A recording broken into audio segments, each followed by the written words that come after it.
नमस्कार दोस्तों। जैसा कि पिछले वीडियो में हम लोगों ने कंप्यूटर के बारे में पढ़ा, आइए उसके वर्गीकरण क्लासिफिकेशन के बारे में हम लोग अध्ययन करते हैं और ये वेरी इम्पोर्टेंट है।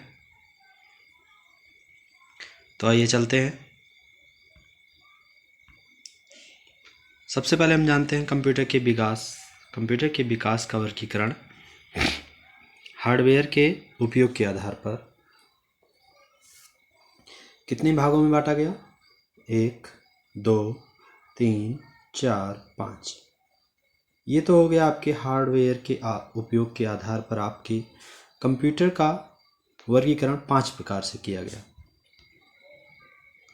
और आगे देखिएगा, कार्य पद्धति के आधार पर कंप्यूटर को 3 प्रकार के भागों में बांटा गया।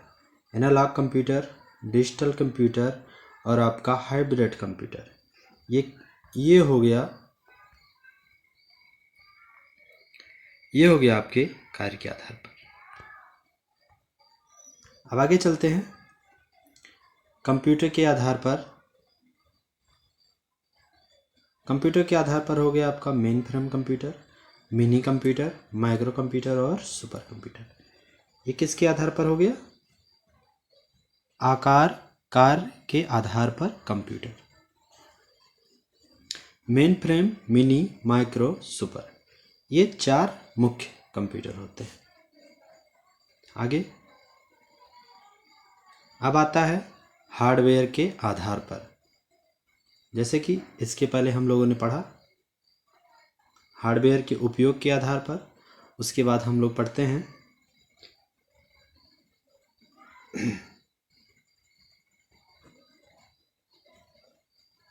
हार्डवेयर के आधार पर।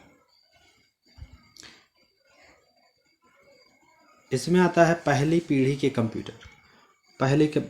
कंप्यूटर आपका कहाँ से कहाँ तक चला? 1942 से 1955 तक। उसके बाद इसके निर्माण में वैक्यूम ट्यूब का प्रयोग होता था। और इसके बारे में हम लोग जानते हैं, सॉफ्टवेयर मशीनी भाषा तथा निम्न स्तरीय प्रोसेसिंग भाषा में तैयार किया जाता था। डाटा तथा सॉफ्टवेयर के भंडारण के लिए पंच कार्ड तथा पेपर का उपयोग किया जाता था। कंप्यूटर का गणना समय था तथा गति मिली सेकेंड में थी। 1 मिली सेकेंड बराबर 10⁻³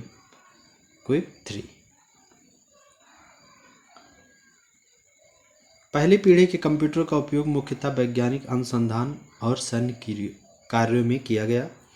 उदाहरण आपका हो गया एनिक कंप्यूटर, यूनिवेक तथा IBM कंप्यूटर।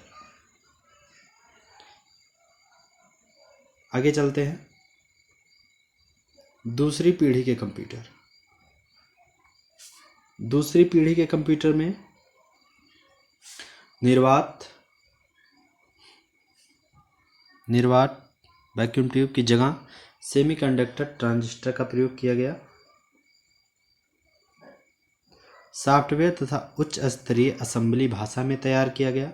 डाटा और सॉफ्टवेयर के भंडारण के लिए मेमोरी के रूप में चुंबकीय भंडारण उपकरणों जैसे मैग्नेटेप तथा मैग्नेटिक डिस्क का उपयोग प्रारंभ हुआ।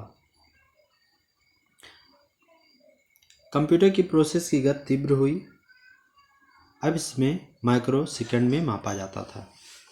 व्यवसाय तथा उद्योग में कंप्यूटर का आरंभ हुआ। सॉफ्टवेयर में कोबोल, फोरट्रॉन जैसे उच्च स्तरीय भाषा का विकास हुआ। ये तो हो गया दूसरी पीढ़ी के कंप्यूटर। आइए जानते हैं तीसरी पीढ़ी के कंप्यूटर में क्या क्या विकास हुआ। तीसरी पीढ़ी के कंप्यूटरों में ट्रांजिस्टर की जगह इंटीग्रेटेड सर्किट चिप का आरंभ हुआ। उसके बाद इनपुट तथा आउटपुट उपकरण के क्रम में कीबोर्ड, मॉनिटर का प्रचलन हुआ।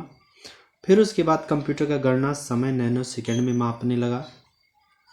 फिर उसके बाद कंप्यूटर का व्यावसायिक और व्यक्तिगत उपयोग आरंभ हुआ। उच्च स्तरीय भाषा पीएल पास्कल बेसिक का विकास हुआ। उसके बाद में टाइम शेयरिंग ऑपरेटिंग सिस्टम का विकास हुआ। अब आता है चौथी पीढ़ी के कंप्यूटर।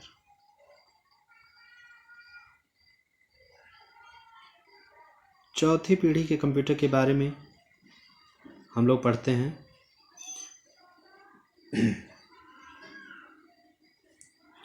चौथी पीढ़ी के कंप्यूटर में माइक्रो प्रोसेसर का प्रयोग किया गया।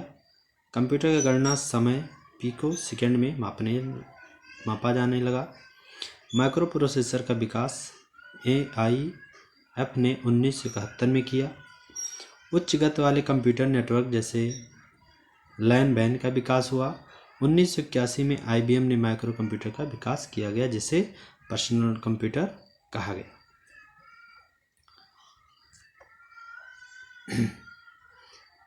ऑपरेटिंग सिस्टम में AM-DOS, माइक्रोसॉफ्ट विंडोज तथा एप्पल ऑपरेटिंग सिस्टम का विकास हुआ। उच्च स्तरीय भाषा में C का विकास हुआ।